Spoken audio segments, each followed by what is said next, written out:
Justice BN Bhagavathi தலைமையில் public interest litigation எனப்படும் பொதுப்பயன் மனுக்கள் தொடர்பான வழிகாட்டுதல்கள் உருவாக்கப்பட்டன. பப்ளிக் இன்ட்ரெஸ்ட் லிட்டிகேஷன் என்பது பொதுமக்களின் நலனுக்காக நீதிமன்றத்தில் தாக்கல் செய்யப்படும் மனு ஆகும். இதன் மூலம் சமூக நீதி, அடிப்படை உரிமைகள் மற்றும் பொருளாதார சமூக இடர்பாடுகள் தொடர்பாக சாதாரண குடிமக்களே நீதிமன்றத்தை அணுகலாம். பாதிக்கப்பட்ட நபர் மட்டுமே நீதிமன்றத்தில் மனு தாக்கல் செய்ய முடியும் என்பதை இந்த பரிந்துரைகள் மாற்றின.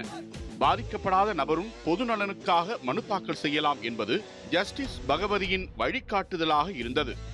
மின்னஞ்சல், கடிதம் வழியாக மனு தாக்கல் செய்ய அனுமதி வழங்கப்பட்டது.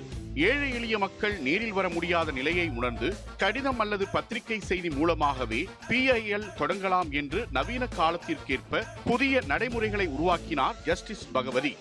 சமூக நலனுக்கான விவகாரங்களை நீதிமன்றம் தானாகவே முன்வந்து விசாரிக்க முடியும் எனும் நிலையும் உருவானது.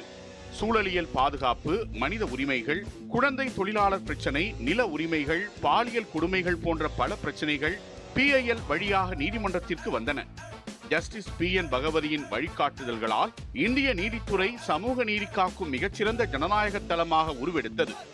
ஏழை எளியோருக்கும் எளிதில் நீதி கிடைக்கும் வகையில் நீதித்துறையை மாற்றியமைத்த முக்கியம் வாய்ந்த நாளாக இந்த நாள் வரலாற்றில் பதிவானது.